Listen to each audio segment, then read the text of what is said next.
कोई फजना तौरगा मा अकाय तो सोलोय ना माने लखोक्ति माने खिल्लै रे asi कोई काउंसिल सो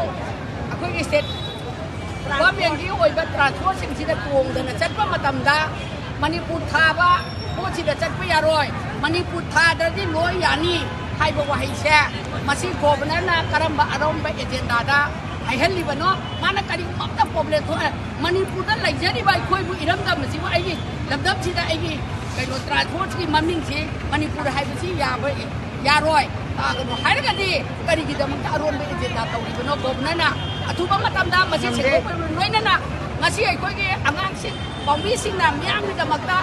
leikang sinbathingna khanganabaidamakta maru oina chalibai chasingda sukya yaroi hadana moi transport manipur amde tanghanaroi athingba pire adu oragadi gobnana ai chakhraba matungda aina mayam punamakta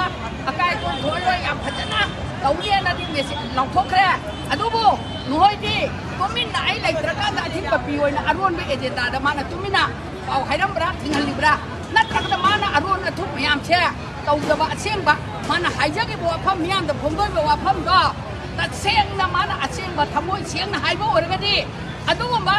forcing अदुगुंबा security सिंगना थिंगैबा Manipur पुथलो Manipur थाबा यारोय हारिबा मिदो खुदाक्ता FR पालगा मतिक ताबा दिफ्रीदरा करिमदला थबियो नत्रगदी मालेसिना लैरिबा मिपुंग खुदिमक्ता अखोइ मणिपुर से गोबना यावना थुवाइनबा तौरे गोबना okay leader ओइरमे हाइदने कोइ चाप